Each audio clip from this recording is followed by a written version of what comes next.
America's plagued on a daily basis by horrendous gun violence, but every once in a while, one of these stories pops up that is just so truly devastating that an entire community rallies around it, and we have a case of that.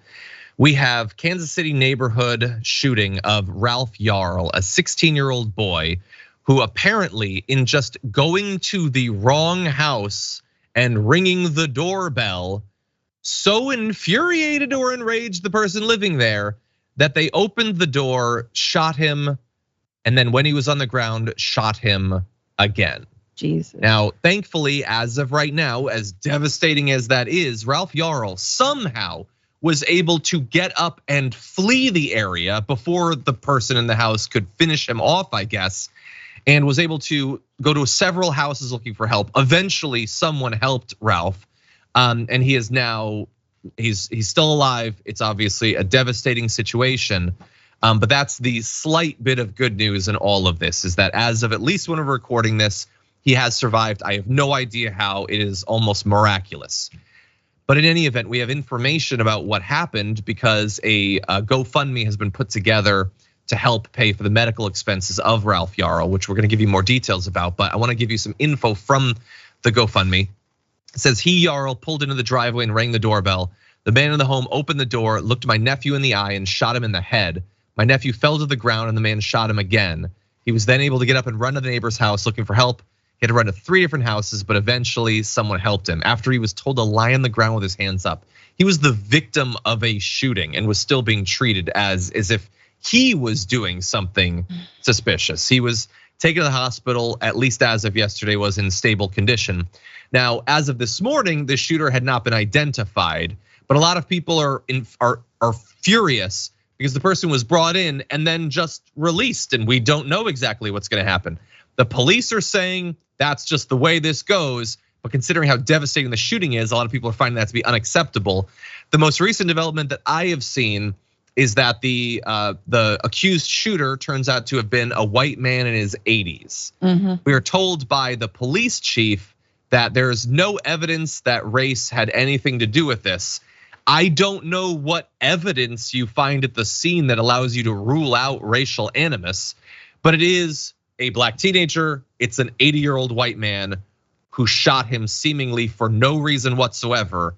The idea that we're just gonna write off the possibility of race being a component of this seems insane to me, but Francesca, what do you think? It's just so upsetting. There are no words anymore, and there have been multiple instances like this. But the fact it's not only that he got shot unprovoked twice, but that it took three different homes that he had to knock on other people's doors to then eventually get help. I mean, and this is like, it's just basic racism. There we go. Is this woke to anyone? That we have to talk about this, that we can't, we have to ignore that this was a 16-year-old black kid and an 80-year-old white guy. And yeah, do we have to ignore the fact that 80-year-old white guy, I don't know, maybe he was sitting around getting beamed Fox News and Newsmax hatred into his veins day in and day out, 24/7, and he's got a gun, of course, and it's loaded, of course. It's his right to do so. And then, then someone rings the doorbell, and what does he do? Well, what he's been trained and primed and to do, which is kill anyone who is dark-skinned and who you don't know. And then you can say you're standing your ground, and then you can say you feared for your life. Hey, it's good enough for the cops. I mean, that's exactly what we've primed people to do in this country, and specifically the right has primed white people to do. I mean, again, it just thank God that he's still alive, and thankfully that people are giving money to help with the medical expenses. You can find if you search for GoFundMe with Ralph Yarl, you'll find it. But as of right now, it had raised over $1 million as of when we screen capped it. It's probably a good bit more than that right now. So that is the incredibly limited good news. And everything about this seems like it should only fit into a horror movie.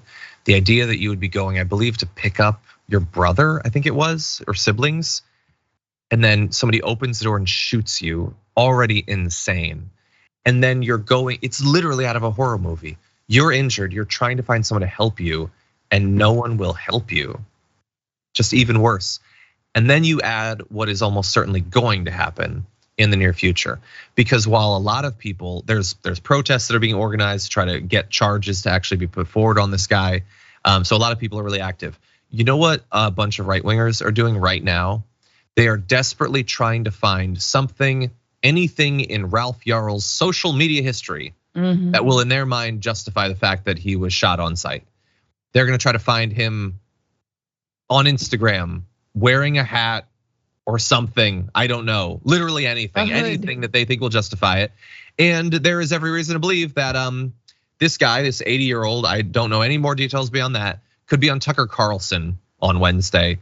And they could be making him out to be a hero, just as they did the guy who shot the BLM protester in Texas. You think they won't do it? They're literally doing that in Texas right now. A person with a long documented history of insanely racist comments, making clear that they desperately wanted to murder someone and claim self-defense. All of that is out there. That has not stopped any of these right-wingers from holding him up as a hero. So anyway, if you can give, obviously, please support. That they're gonna need the support in this case, but a lot of people are wondering if the police are actually gonna do literally anything. Quick final point to you. Final point, we will see, and it's just another case. It's building and building and building, and Gen Z's not gonna have it. Young folks aren't gonna have it. We're not having it. So you think BLM in 2020 was a big uprising? If things don't change, if we can't rein in the right in this country, you're gonna see more and more of that. Ralph Yarl's generation is not gonna take this, and neither will we. So they're gonna. Marjorie Greene could have a tweet up in the next 5 minutes about how Ralph Yarl was on antidepressants, or Ralph Yarl might have been trans or something. Like, we live in the sickest possible universe.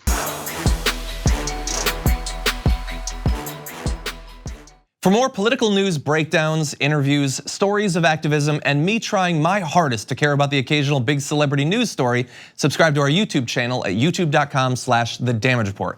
And you can ring the bell wherever it is so you don't miss anything.